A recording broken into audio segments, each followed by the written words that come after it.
Hey guys, so welcome to our spooky podcast.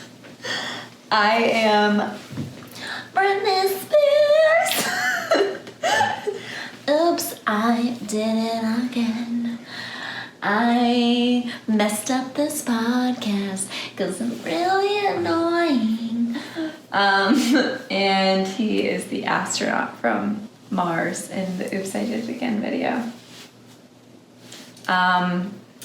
Sam's crotch is a little tight, so he's uncomfortable, and then I tried to put $60 brown colored contacts in for 30 minutes, and we worked all day and we're just couldn't get them in, so we just decided to start the podcast without the contacts. So I was a little heartbroken, but it's okay. So, since this podcast is for Halloween, we're going to tell some spooky stories, and then Sam has found a couple topics for us to talk about as well. Yep. Welcome to episode 4. All right, so for our Halloween episode, like Shani said, we're going to discuss a couple things that are kind of off the normal routine for us. So, Shani found this cool article about 16 true crime events that were turned into movies. So we figured we could kind of tell you about the actual event that happened, actual murder, whatever it might be, and then recommend the movie for you. Because I picked out a few of them that I thought were really cool here, and that I haven't seen these movies.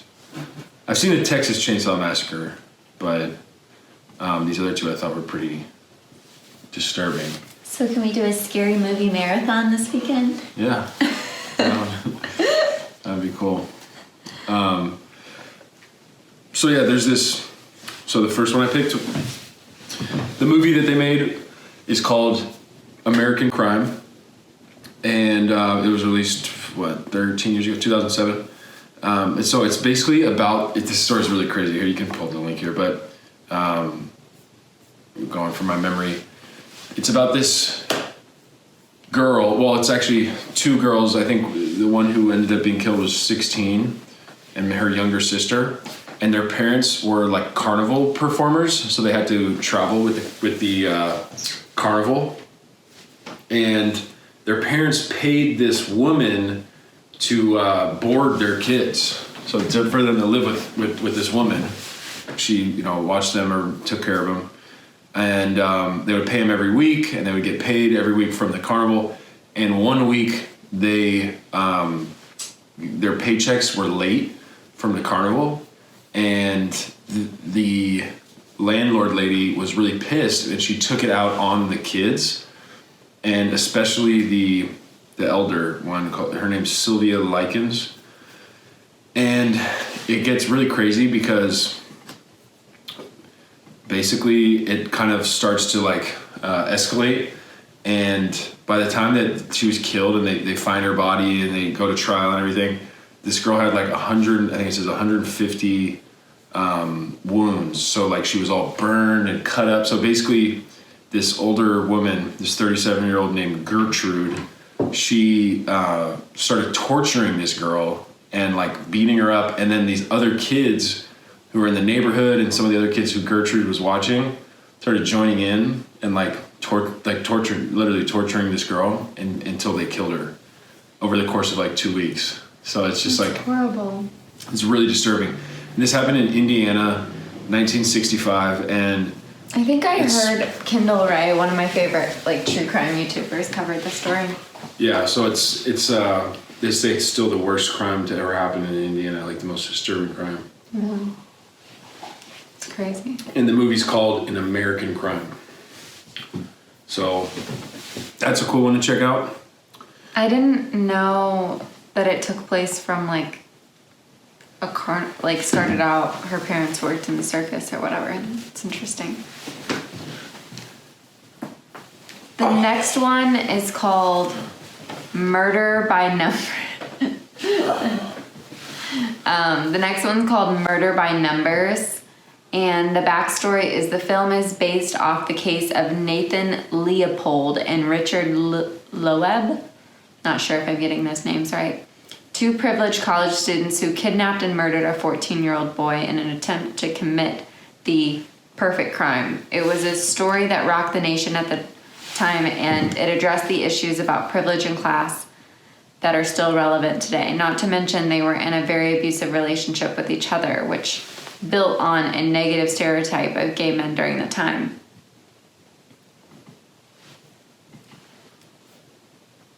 And the movie Okay, pause it. is called Murder by Numbers.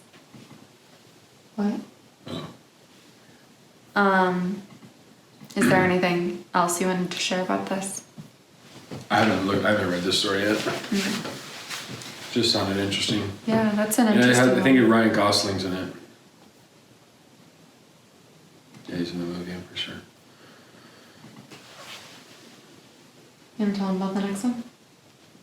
And then the third one, again, I did wanted to read about the true story, but basically the Texas Chainsaw Massacre. It's very loosely based on this real life murderer. His name is Ed Gein, and this eerie similarity is that this guy would mutilate the bodies of his victims, torture them. Feels weird talking about this podcast, and he would wear their skin. So he would skin them and wear their skin, just like in Texas Chainsaw Massacre. I haven't seen that movie. Which when I was a kid, I was so scared. I hadn't seen it when I was a kid, but I was so scared of it because I remember someone in elementary school told me about it. And I have watched one of them, and it is really freaky. I mean, it's just hellish and disturbing. So God. I know I'm almost regretting talking about it. Yeah, when we were discussing like whether we should do this, should I look here or there? Which side's the camera? This side. When we were discussing maybe doing this for the podcast, I was like, I don't really want to do like recent true crime. I'd rather just like look back on older cases, because honestly, talking about true crime just freaks me out. And I wanted to do more just like spooky ghost stories or something, but I thought that the movie one, like I'm always looking for like scary movies during this time, so I figured you guys might want to watch some haunted movies that were based on real things. So we found another article that was really interesting called the 43 most haunted places in the world that are beautifully scary. And the images in this article really are pretty, and I just thought that we could go over a few. The first one on the list was Hoia Baiku Forest in Romania. Am I saying that? That's how I say it. From the moment the military technician captured a photograph of a UFO hovering over the forest in 1968, Hoia Baku has gained paranormal notoriety around the world, with some believing it to be a portal that causes visitors to disappear. Those who have passed through the forest without being zapped into another realm have reported rashes, nausea, and feelings of anxiety. According to the Independent, known as the Bermuda Triangle of Transylvania, the spooky curved trees that populate the forest just add to the eerie atmosphere. It does look pretty eerie. We could put overlay the picture right here. Mm-hmm. It's pretty cool.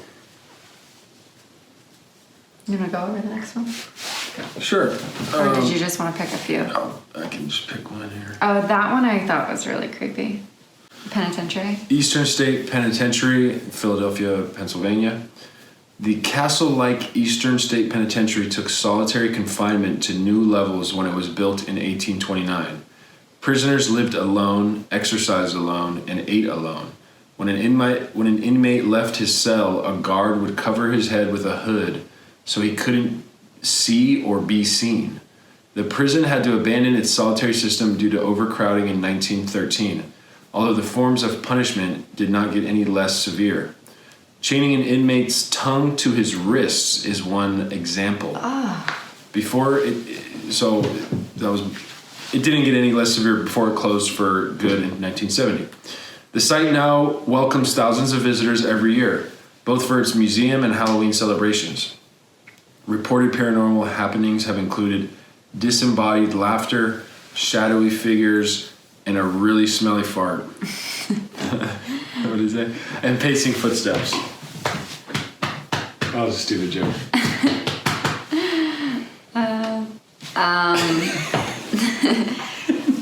What was I gonna say? Oh, so this reminds me, we have recently been watching, over our vacation, we watched Nurse Ratched, and we really recommend the show if you haven't seen it. It's, I would say, like, if you don't like gore or like scary stuff, then it might not be the show for you, but it's not, I would say it's less gory than, like, it's a little less disturbing than American Horror Story, wouldn't you say? Oh, yeah.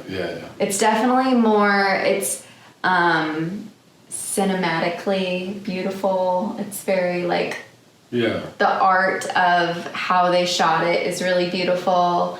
The costumes and the makeup is very, what time period? 50s, 60s? Yep. And it's all about a, what do you call that?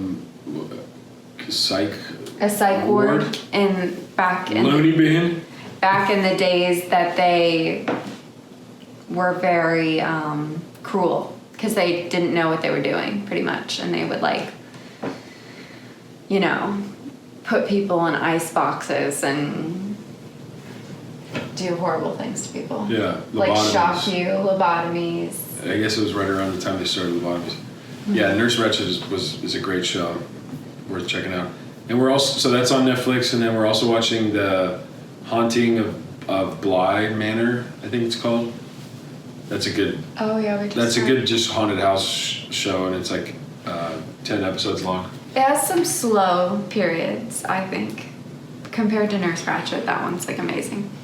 There is another haunted place which I thought we should go over because it is in the U.S. and we were just there, San Diego. It's the Wally House. Thomas Wally built this family estate in 1857 on the former site of San Diego's first public gallows. Shortly after he moved in, he reported hearing heavy footsteps of Yankee Jim Robinson, a drifter and thief who was hanged on the site 4 years ago before the house was built. Wally's family history ended up being filled with tragic deaths and suicide, many of which occurred inside the home itself. According to the Wally House Museum, some of the family members still haunt the landmark, often accompanied by cigar smoke and the smell of heavy perfume. It's kind of creepy. Good old haunted house story. Sam and I were talking. Tell them what you said the other day about, like, haunted houses. Like, the movies, shows. How Yeah. they just, like, redo it. Yeah, it's like the one that we're watching right now. It's nothing new or revolutionary, in my opinion. It feels like the same story that's been told dozens and dozens of times, but it's still so entertaining. Mm-hmm. Like it's those type of stories are really good, you know. Yeah. Yeah. Let's do one more. Oh, I've been on this one. Okay, I can talk about this one. So it's the Queen Mary in Long Beach.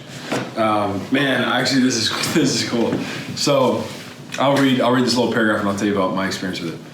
Aside from a brief stint as a warship in World War II, the RMS Queen Mary served as a luxury ocean liner from 1936 to 1967. During that time, it was the site of at least one murder, a sailor being crushed to death by a door in the engine room, and children drowning in the pool. So deaths.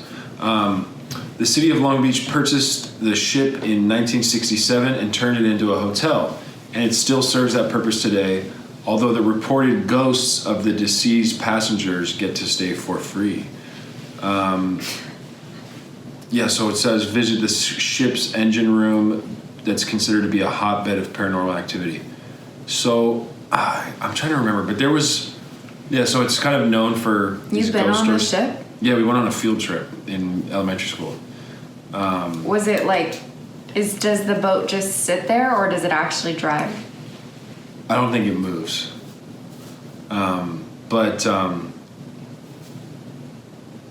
Yeah, so I was pretty sure that I saw or felt a ghost when I was on that ship. Which is weird because I usually think of myself as someone who's never seen ghosts. And but this just reminded me of it. And then when I went back home, I remember thinking that this ghost was in my room. But, you know, I was a young kid, imagination, you know. But yeah, the Queen Mary, I highly recommend going there. It was cool when I was in 5th grade. I don't know if it'd still be cool, but yeah. All right, next we're gonna get into, we're only gonna do a few of our regular topics since the first half we did spooky stories, and it's getting a little late for us because we did this after work. So it's like 9:40 and we're tired. So Sam researched a little bit in the tech category. Tell them what you found. So yeah, in our last talk show, we talked about iOS 14 coming out, and the Apple keynote where they announced a new Apple Watch, and they just released the iPhone 12. So basically, a lot of stuff's been happening with Apple leading up into the holidays, like usual.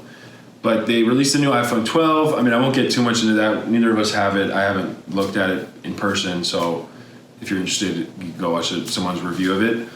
So I did think that this topic was interesting to talk about in regards to Apple's and Google and search engines. So the Department of Justice is doing an investigation into Google and Apple's relationship because basically they estimate that Google pays Apple $8 to $12 billion a year, $billion, so that on iPhones, Google is the default search engine. And they, you know, I don't know what you would call this, but it's kind of a sketchy like business practice basically. And Is it? Yeah, I mean, because it's kind of like moving towards being a monopoly basically. Yeah, but it's also like if they weren't huge companies, no one would care. I'm just saying that that's why they're doing it. Yeah. So, no, I'm just trying to think like, is it really illegal, you know? So the interesting thing is that when Apple released the iOS 14, and I actually kind of noticed this, but I wasn't sure what it was.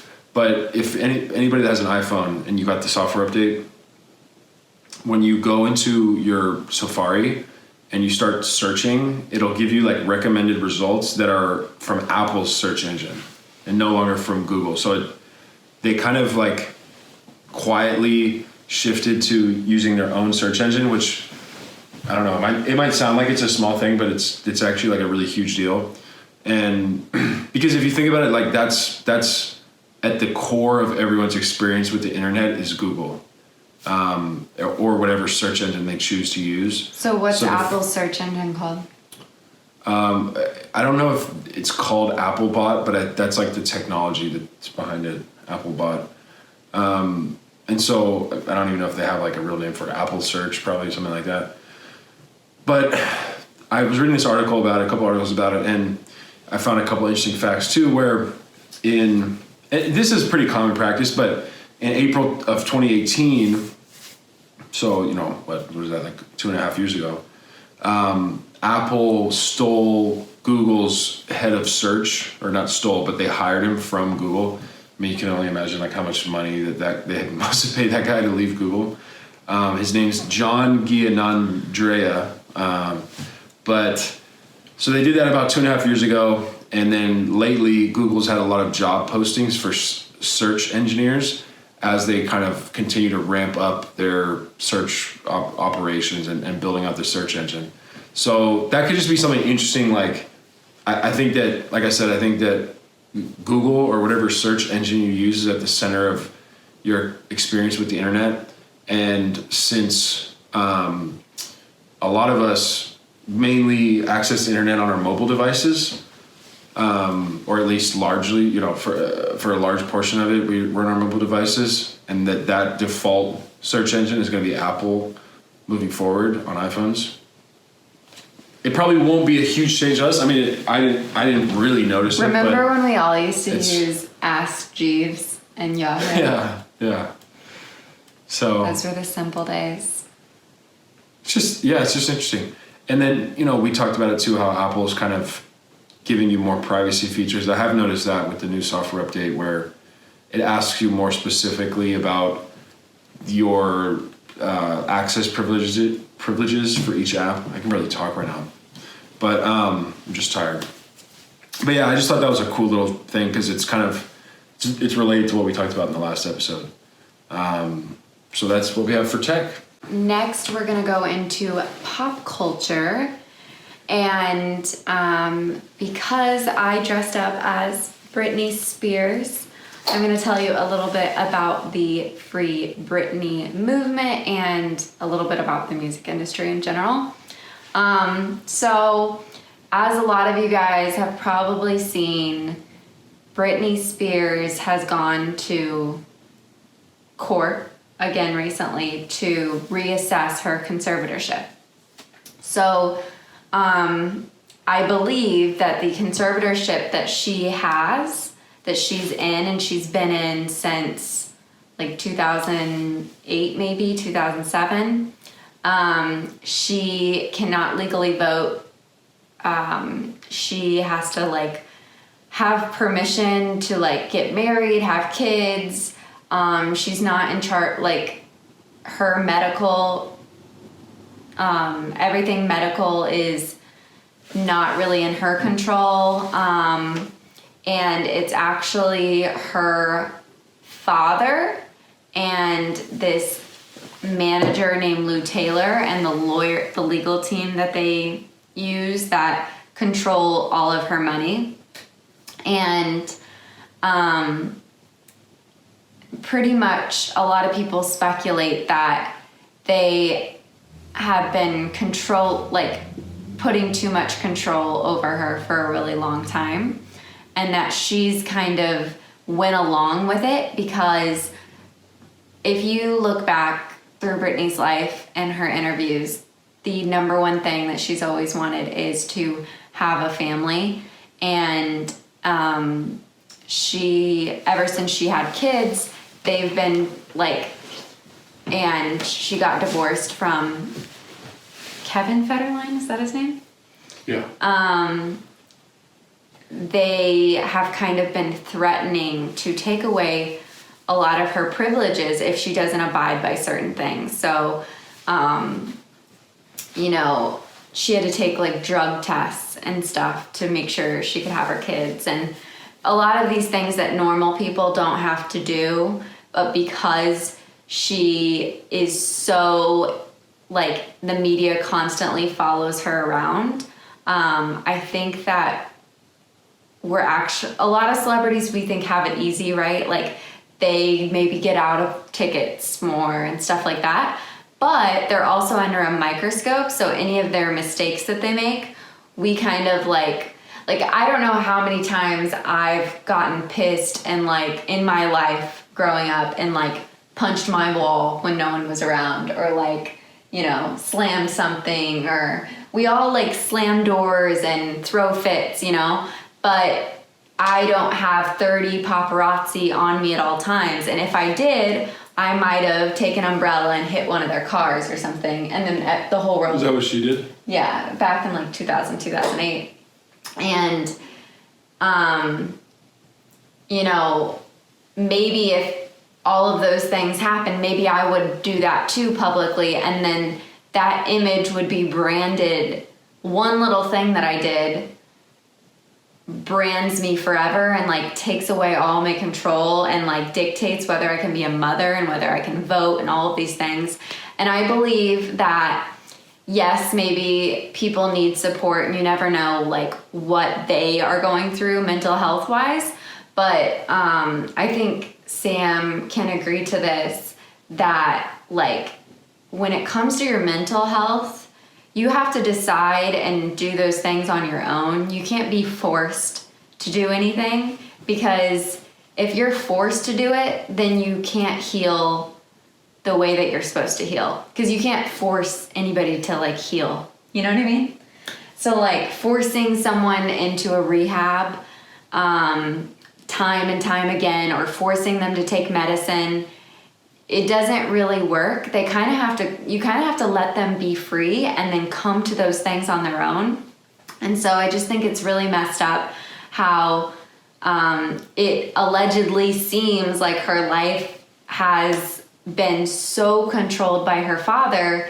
And I mean, if you think about it, all of our parents, if they had the option, would control us. You know, our parents want to like pick the place we live. They want to pick our major. They want, you know, because parents care and love us so much and they want us to be safe and live safe lives, if you gave them the option, of course they would like be like, well, Shani's not going to live in St. Louis. She's going to live in Carthage with me, you know?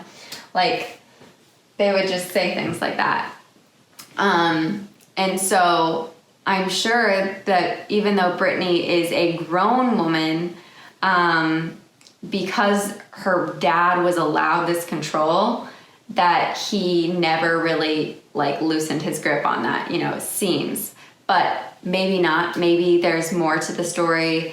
And because she's famous, you know, there is like a lot more worry of like, well, if we just let her be free, she could get herself into some real danger because people try to take advantage of her and all of this other stuff. But at some point, you have to let people make mistakes on their own, and that's how I feel. So free Brittany. I think she's old enough to make mistakes and make her own decisions and live life and grow and learn, because she has, like, she's talked about freedom in all of her interviews and her music forever.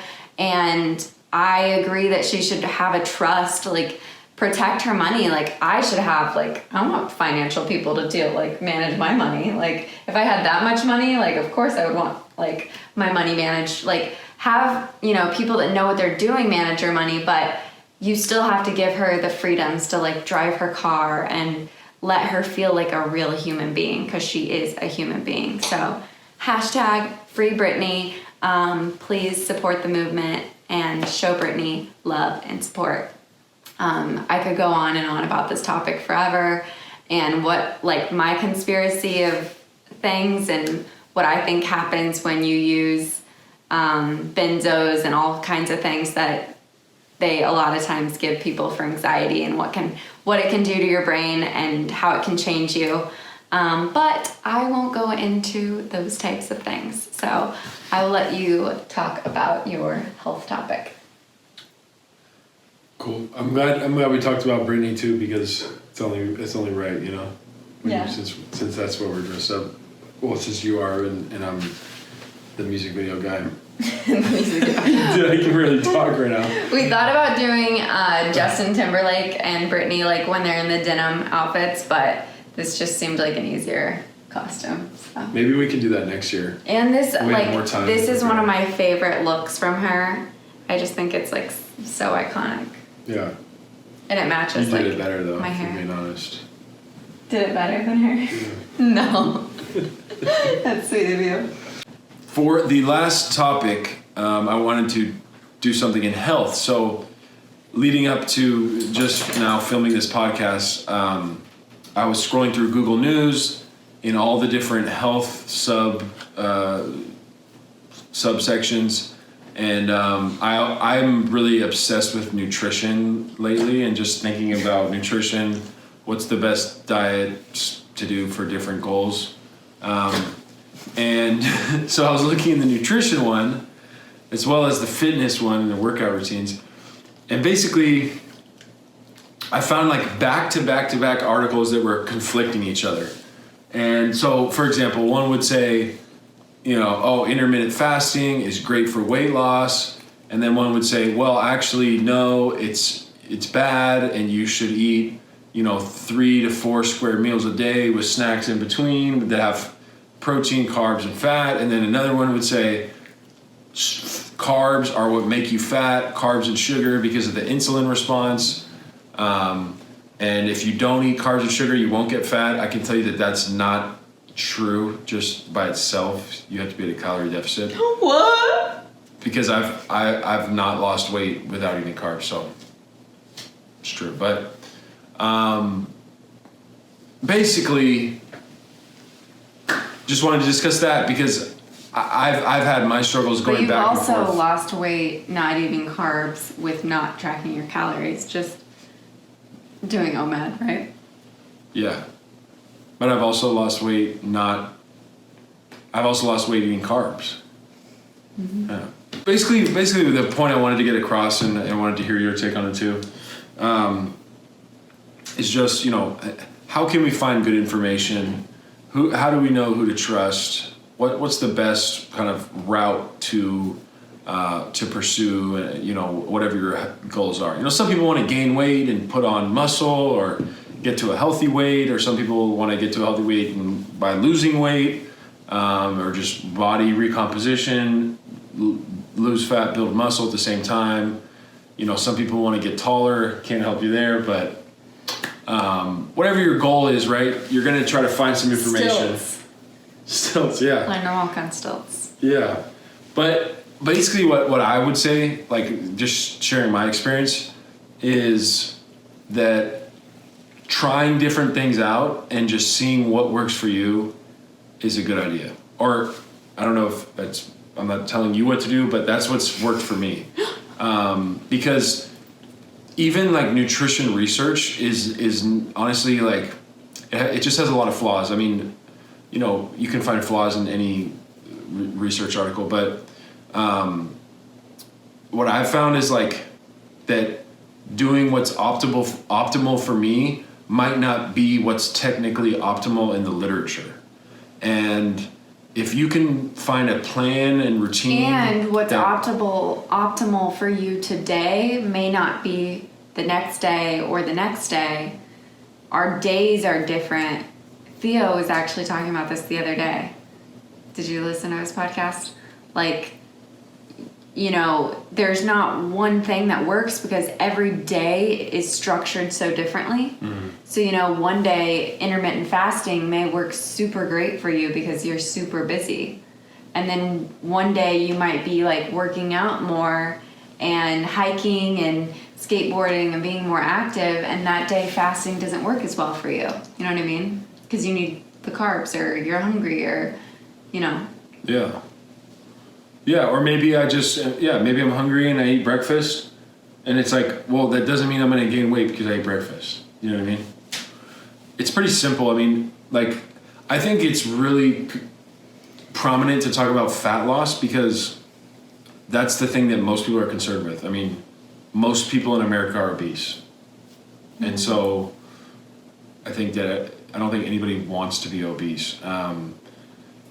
And when it comes to that, I mean, it's like simple, but there's a lot of information out there. A lot of people trying to sell you their meal plan, their supplement, their product, their workout plan. They're trying to just sell you on them as a fitness influencer. I mean, it can get confusing. And I feel like both of us, neither of us are anti-diet or like trying a certain way of eating, because there's a whole like movement of being and like diets are bad. Well, no, a diet is just what you eat, but that word has become stigmatized as like bad, right? Yeah. So no matter if you're if a doctor would ask you, well, what's your diet like? It just means, what do you eat? Yeah. Yeah. And so, and everyone eats differently. So, you know, everyone's on a different diet, whether you're on a diet or not. You know what I mean? Yeah, whether you're dieting. Mm-hmm. Is the difference, I think. And for me, it also comes down to your preference of foods and like how you want to, my hair just keeps, how you want to do your calories comes down to your preferences of food. So if you hate meat and cheese, then keto may not be for you. You know what I mean? But if you're someone that kind of has a salty tooth like me, and once you get out of your carb cravings and like go through the whole like keto flu, that you no longer really crave carbs that much, except for the nightly like keto halo top and peanut butter, then a keto lifestyle may be more for you because you kicked those cravings where like people are like, well, diet, you become obsessed and it's unhealthy. Well, yeah, but that can be the same for a non-diet. Like when I'm not dieting, That argument is so stupid. I'm obsessing over Big Macs and like, what's gonna be my next meal? Mission taco. I'm gonna get on Uber Eats and see what, and I'll like go through my menu for an hour and then spend way too much money on food. Yeah. The pendulum swings both ways, and so we're not anti-diet either. We're we're pro evolving, We're pro-health. growth, and trying different things that work for Yeah. you, and obviously making sure you get all of your vitamins and your nutrients and your micronutrients is like super important, and protein. Which neither of us probably does. We both. We take multivitamins, right? I take a prenatal vitamin. But I'm saying like from our foods. Oh no, I'm talking about just make sure you're getting them. No matter how you're getting them. Like so. I don't know if we've said on the podcast. You're a NASM certified personal trainer, and when we met, you were. My certification's now expired, but yeah. Yeah, and when we met, you had several clients that you were working with, like outside of your 9 to 5, and so Shani's been into fitness and health for a while, and I kind of was into it for a while growing up, and then I wasn't, and then now I'm like obsessed with it again. But like I can just say for me, like if someone told me, "Oh, you're so obsessed with diets," which I am, like I've tried this diet, that diet, and I get all excited about it, I'd be like, "Yeah, you're right," but it's helped me lose weight, and even sometimes I'll be trying to diet and I won't lose any weight, and it's like if you could look at that one way and go, oh man, well I'm doing all this work and I haven't even lost weight, but it's like, well, if you weren't doing the work, if I wasn't doing the work, I would have gained weight so quick. Yeah. So it's You would have taken 5 steps back instead of staying in the same place. right. And losing weight, that can sound so shallow and vain and whatever, but Sam had troubles sleeping. His sleeping has improved. Like And it's like I think he had sleep apnea where he would I seemed like he's not breathing, and he was constantly yelling in his sleep and like snoring so loud. And a lot of those things have improved. So we're not just talking it's not just all about weight, but losing. Well, losing weight is If you're fat and you need to lose fat, which I still have a lot of fat to lose, and it's like I've gotten stronger while I've lost weight, so it's fat that I've lost, but it's not all about weight. Like I said, like some people have different goals. What I was trying to say is losing weight health. is not always about vanity metrics and like looking good in the mirror and like this shallow thing. Sometimes losing weight. Sometimes losing weight really is. I think in culture we've made it I think in culture we've made it only about like the mirror and the clothes and the swimsuit body. But losing weight, sometimes you go to the doctor and they tell you need to lose weight, and that's not all because of, it's not because the doctor wants you to look sexy. It's because the doctor wants you to get some of your, it wants you to sleep better, wants you to be able to, not be so tired in the day. And your metabolic health, when you have a better ratio of lean body mass to fat mass, you literally have a better metabolism where you partition nutrients in a more favorable manner.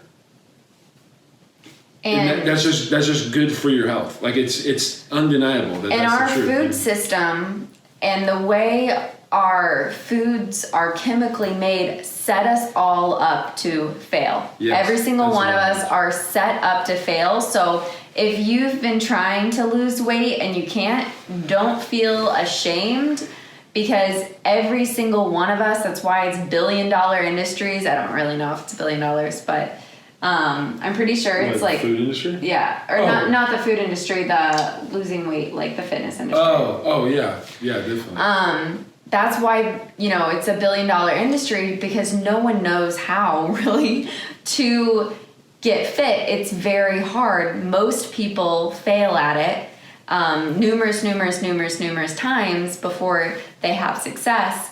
And there's no shame in that. Like, we are literally set up to fail. Our bodies were not made to sit at a desk all day, every day, and then eat these things that were plugged in from engineers figuring out, how can we make people eat this entire bag of chips? Let's put fake fats, tons of extra sugar, and stuff that never would have been found in nature. Our ancestors did not just have a grocery store right up the block that they got to drive their nice warm car to, and they didn't have Uber Eats that could just bring anything anytime you're feeling, I'm kind of bored, I think I might get some chips.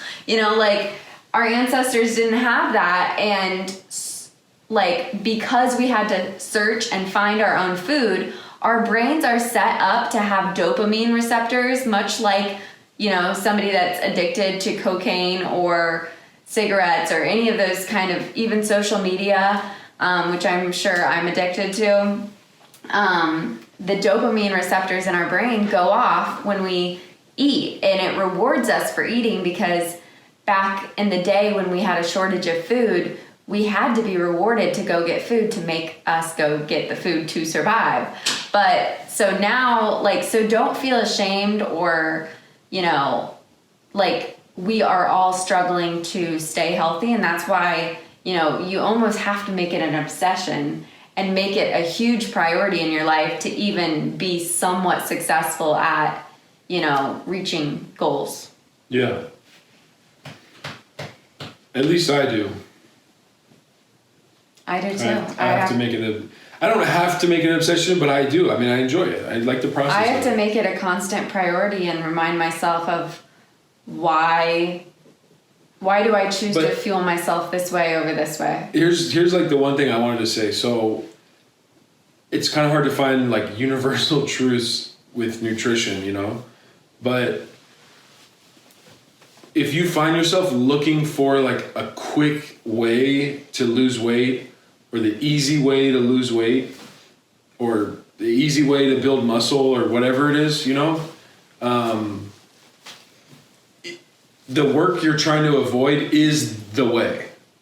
So if you're trying to avoid, being mindful of eating whole foods and proper macronutrient ratios, by fasting or by keto or whatever, or by veganism, that's not the secret. The secret is what you're trying to avoid. It's not a secret. You know what I mean? Wait, so me avoiding vegetables by eating cheese dogs is not good? Well, good, better, best scenario. But yeah, guys, we could go on and on about this stuff. But, basically our topic is just, hey, if you guys are confused out there reading articles, or even, reviewing the scientific literature and being confused about it, Everyone we is. feel you. We feel you. No one really knows what they're talking about. Not even the scientists argue. The experts argue.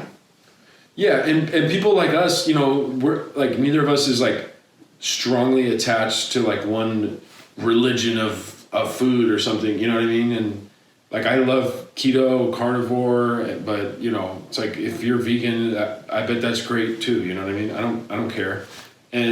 But a lot of people in the industry, they have a product or a methodology to sell you, whether it be an app or a workout plan or whatever, and they're gonna act like that's the best way, that they know the best way because of this study. And you can find studies, you can find a lot of studies to support a lot of different points that are conflicting. So, But if that meal plan or that person's thing, inspires you and helps hold you accountable, there's nothing wrong with spending the money and investing into your health either, Yeah. It's just like with anything in life, if it sounds too good to be true, it probably is. Probably is.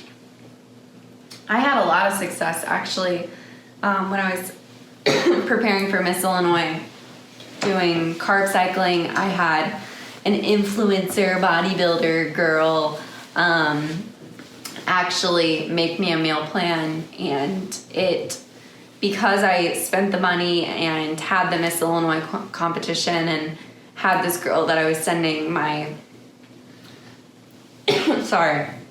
my weight and my measurements every 2 weeks or whatever in picture before